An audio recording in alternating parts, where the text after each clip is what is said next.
Hello and welcome to the One Question Leadership Podcast. This is Jill Bodensteiner, Director of Athletics at St. Joseph's University. As leaders, it's really important that we're clear regarding our goals and our vision and how those integrate into the greater university goals. We also need to collectively create a strategy and a culture that are going to help us reach our goals. This is an evolving exercise that requires an openness to continuous improvement. That's why I follow the One Question Leadership Podcast, because I love learning as much as I possibly can from my colleagues. That helps me be the best that I can be. So my message for the day, keep learning, keep leading.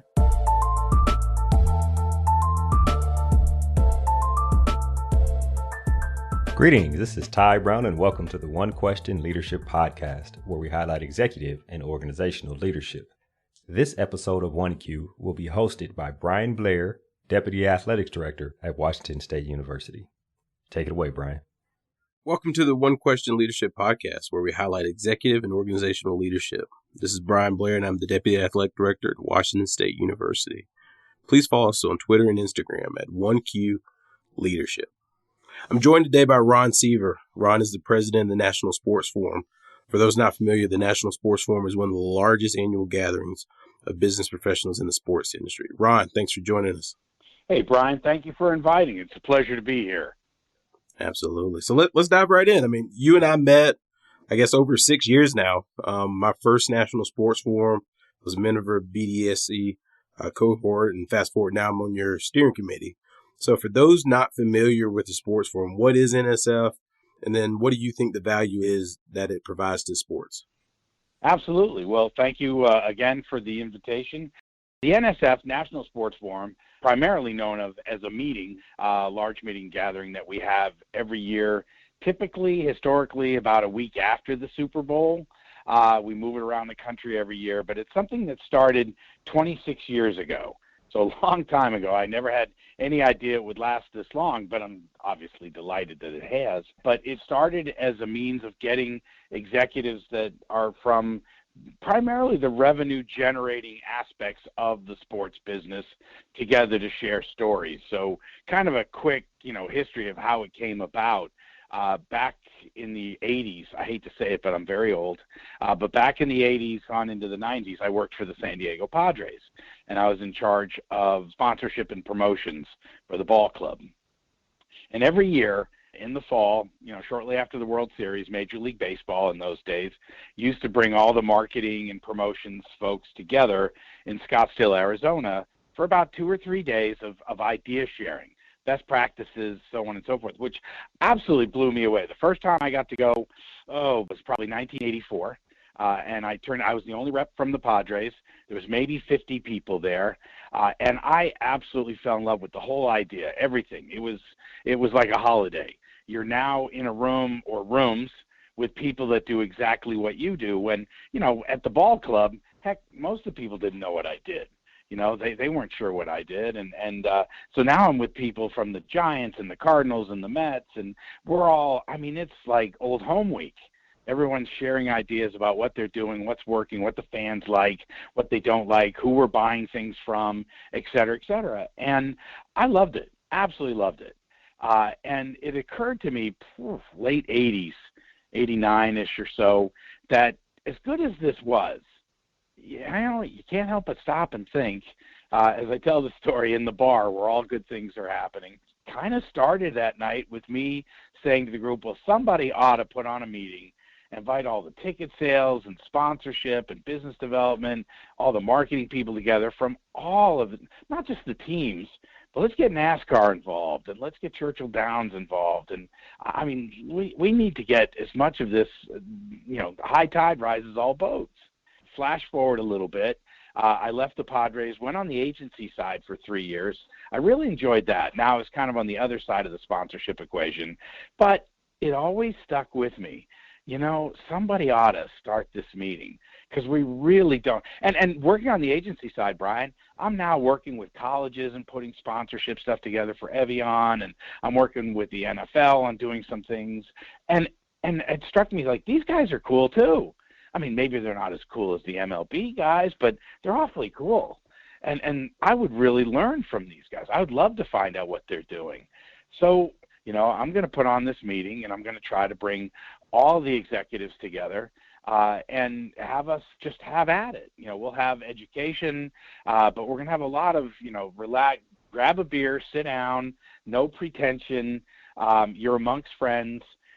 So it's major leagues, it's minor leagues. The only place we never really resonated was amateur athletics. So high schools and things of that, club sports, things along that nature, we didn't really get into. But where you start to get into areas where we sell tickets, groups, suites, skyboxes, sponsorships, advertising packages, all of these kinds of things, then we thought the forum would be the one place where you could cross across all different boundaries and kind of bring everybody together. Absolutely. And I think, you dropped a couple nuggets there. One, all great ideas happen late night in a bar. I'm going to steal that from you. But really, I say that jokingly, but the value of teamwork. And I use the corny phrase, teamwork just makes the dream work all the time, but it's true. And what you talked about with the silos by sport and bringing everybody together, I think that's what initially drew me to the National Sports Forum as I was invited. And I looked at what you guys were doing in that space. And back then it was really the 4 pillars from revenue generation. And it was mostly non-collegiate folks, at least as I saw it. And I was neither, right? I wasn't working in a revenue generating area, and I was very much coming from the collegiate space, but I saw an opportunity to learn from a lot of different folks. From your seat, as you see it, and you've got a lot of college athletic administrators listening to this podcast, what do you think NSF has to offer those working in college athletics? Great question. And honestly, in full transparency, the one area we have a lot of colleges that come to the forum, Brian, as you've seen before, but very few of them are from the athletic side. Almost all of them are from the academic side, and they're coming to get a chance to listen to, pick the brains, meet the executives from primarily the professional ranks. We've always wanted it to be a lot more conducive to the amateur athletics or to the collegiate level, but it's really been very late to come together. And I think part of it is economics. It's not an inexpensive conference to go to, but there's also other shows that the colleges, NACMA, NACTA, that put on that seem to do a very, very good job in the college space. But obviously where it does stop short is at the collegiate conferences. You're not going to get a chance to sit down with the Dallas Cowboys or the New York Giants, San Francisco Giants, and find out what they're doing. And I think the more we have that kind of conversation, the better off it is. It's not you're major league, you're minor league, you're college. No, at the forum, it's like we're all in this together. A fan is a fan is a fan. And how are we communicating with them? How are we doing things with them? And to your point, Brian, yes, we did build it around initially around the revenue generating pillars because that's something that we all share in common.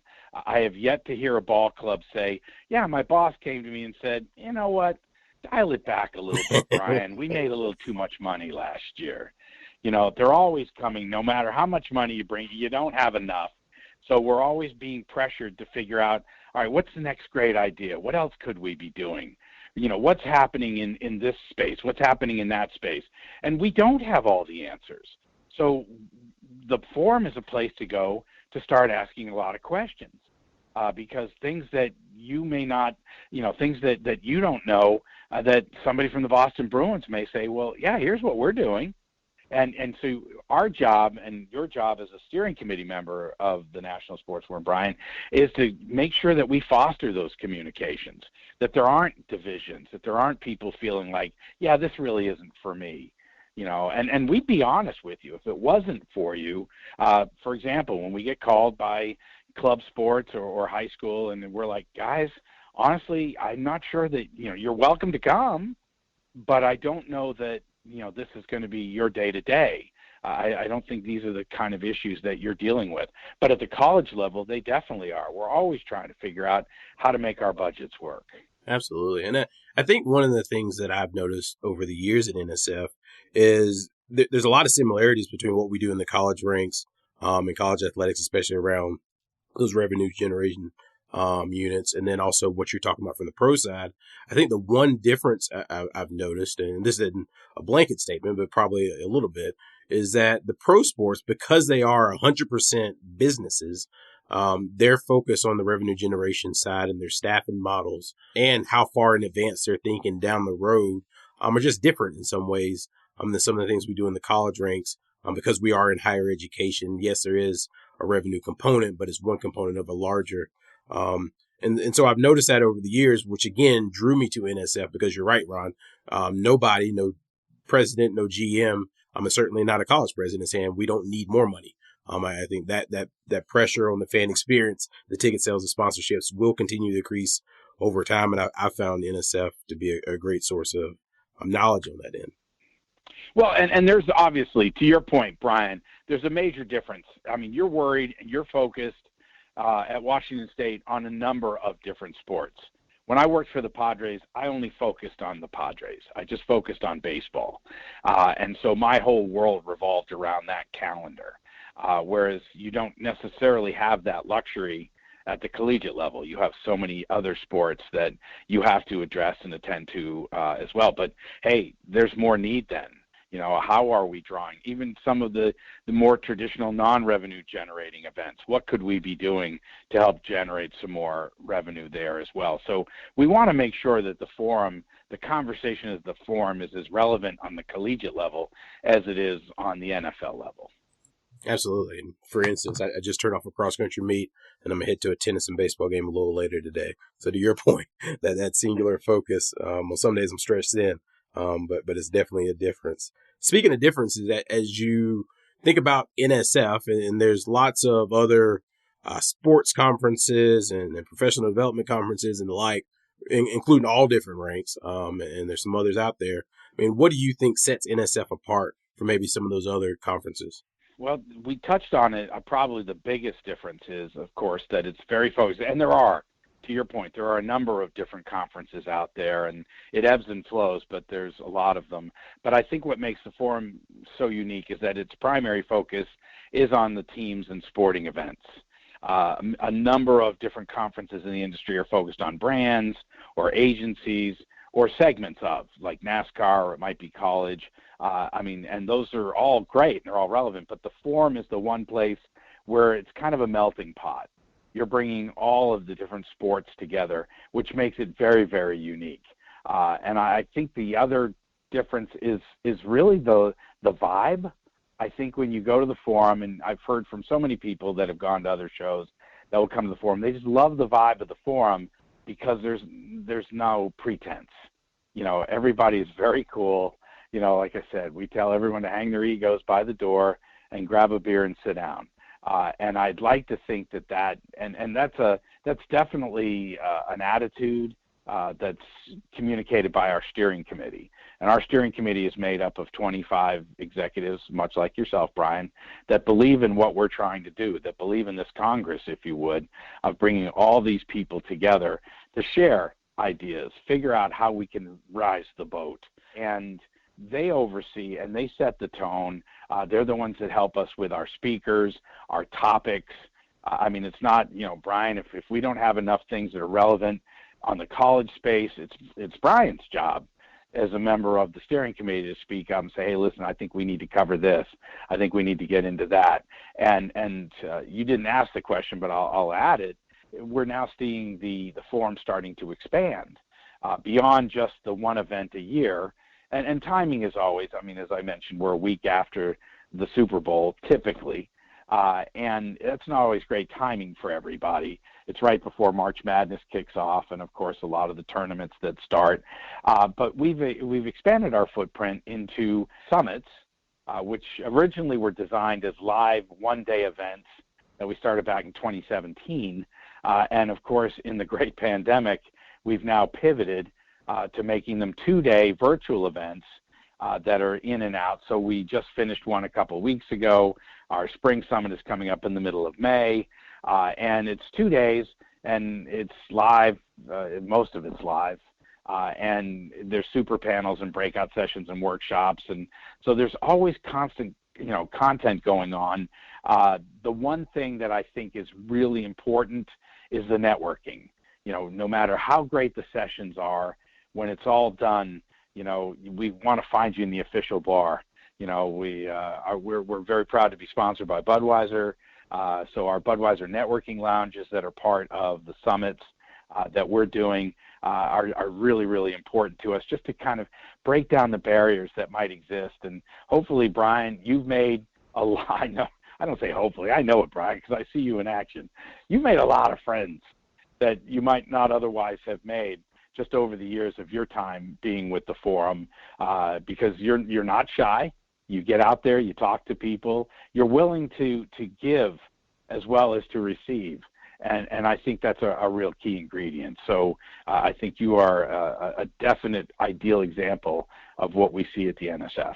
I appreciate that, Ron. And I think the environment that's been created, and that starts with you as president, makes that easy, right? I think there are some conferences or events or professional development opportunities you walk in and the room feels daunting and everybody's so buttoned up and so uptight that people don't really let their guard down. And the two words that come to mind when I think of National Sports Forum, it's really fun.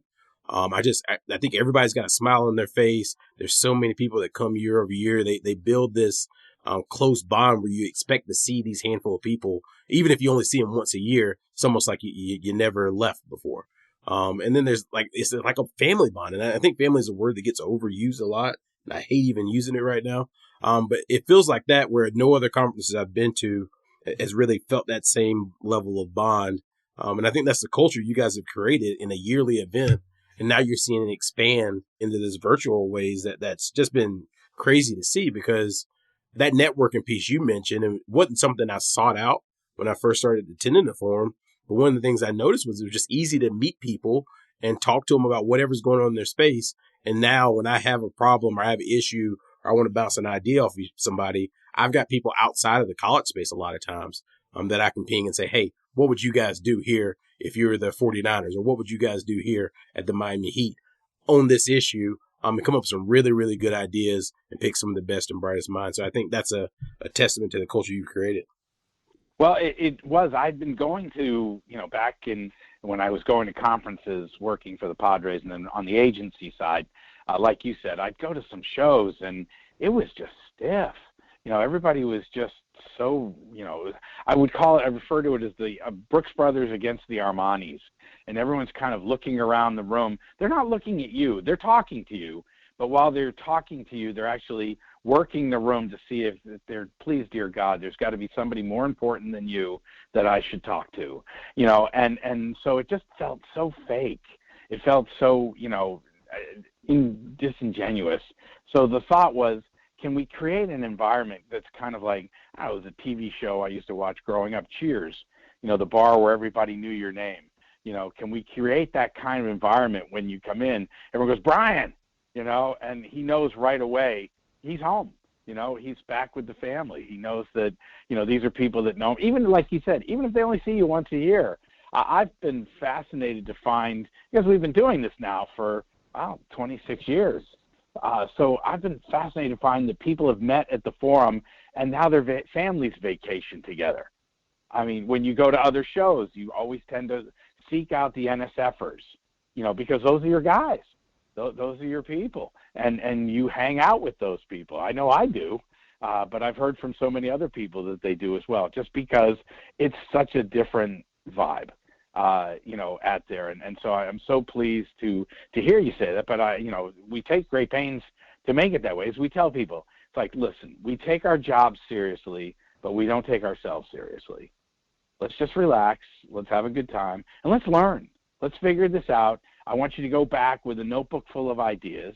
So the forum's always had kind of this informal motto that friends don't let friends stay unemployed.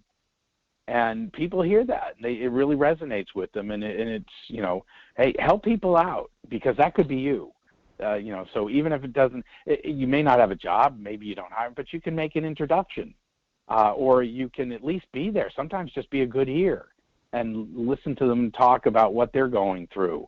And that can be just supportive for each other, whether it's just you're with the organization you're working with or if you're between. So I've seen people go from teams to brands, agencies, back to teams, all without losing a beat, because they're all within the forum family. And you heard it here, folks. Ron will make sure Brian Blair is never unemployed.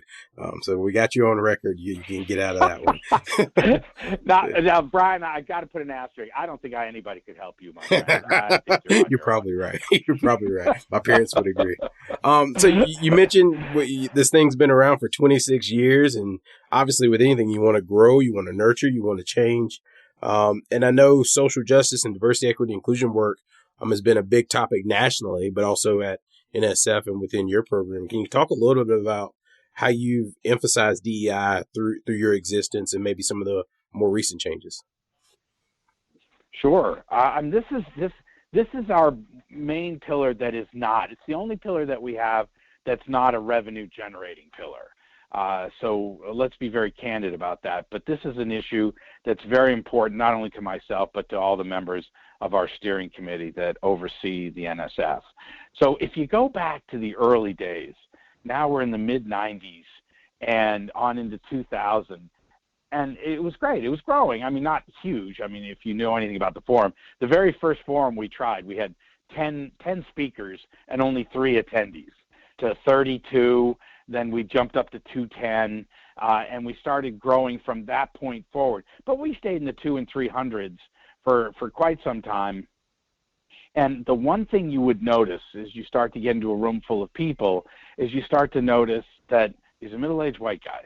I still remember, Rick Welts, who is now obviously the president of the Golden State Warriors, but back in 2003, Rick is on a panel. He's in charge of the Phoenix Suns, and he's answering a question, and he stops in the middle of the sentence, and just completely out of the blue, he just stops and he looks at everybody and he goes, "Boy, it's a good thing to be a middle-aged white guy in this business, isn't it?" And his point was, he said, as I look around this room, we need to do something, you guys. This needs to change.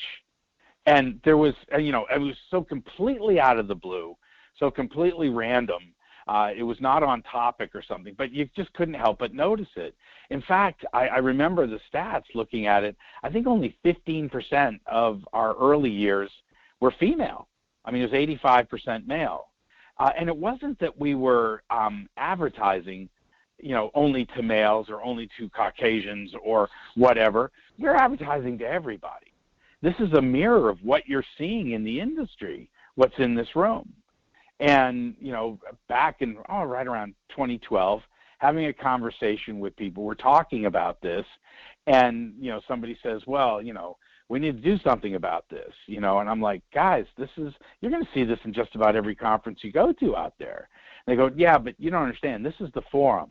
We expect more from the forum. And so I looked at the group and I just said, guys, do you just want to complain about this? Or are you ready to roll up your sleeves and let's do something about this?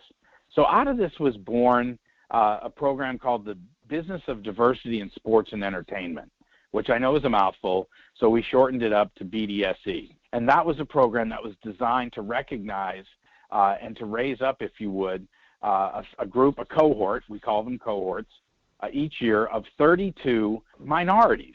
We're going to call them minorities. And in sports, women are minorities, no matter what color they are. We wanted to attract all minorities. We wanted to try to bring more people, introduce the forum to people that we weren't seeing. And how can we change this? How can we change the conversation? How can we change the whole tone and timbre of what's happening here? It continued to grow and flourish, but things took a little bit of a turn last summer with the Black Lives Matter. And we're seeing what's happening, not just in sports, but all across the country. And of course, people were saying, gosh, the BDSE program is a great program that the sports industry is doing, but could we do more?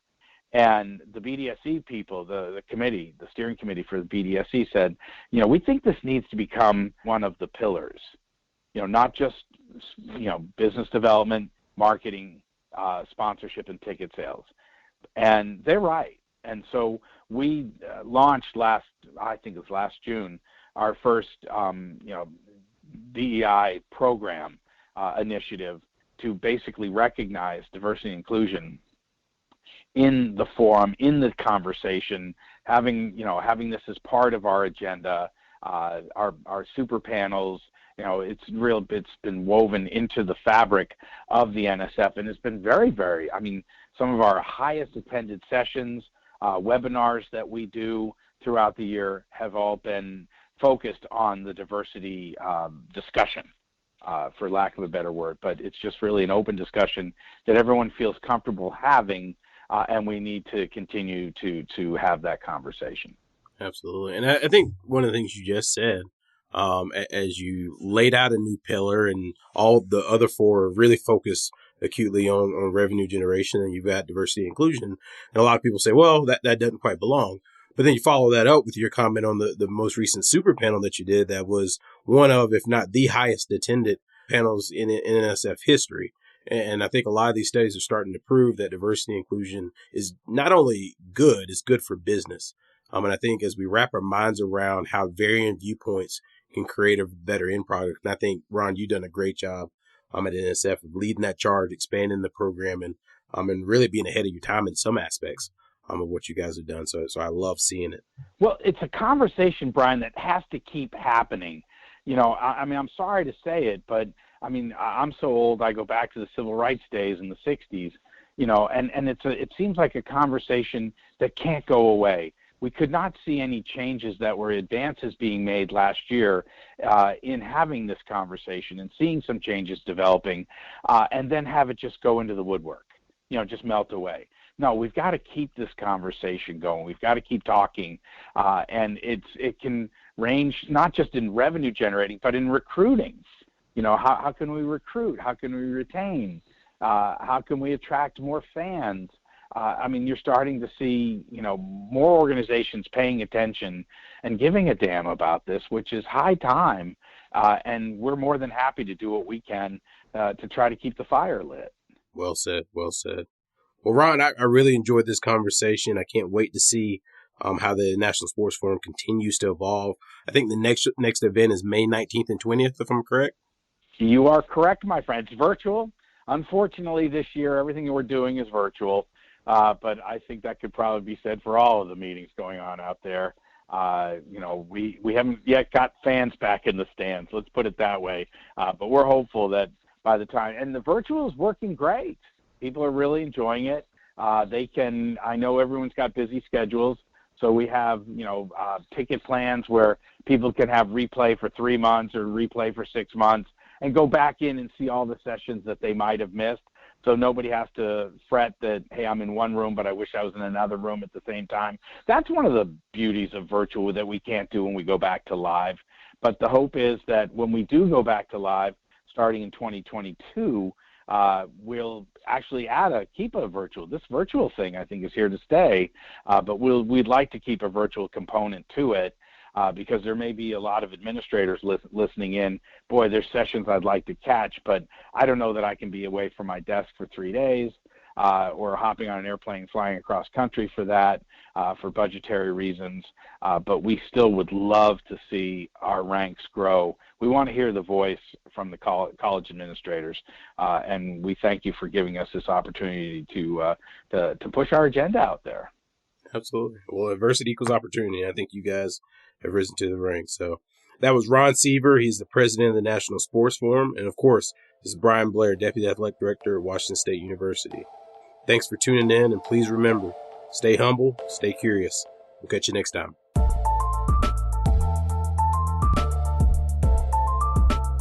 This episode of the One Question Leadership Podcast is produced by Spades Media Group, solving problems using creative leadership.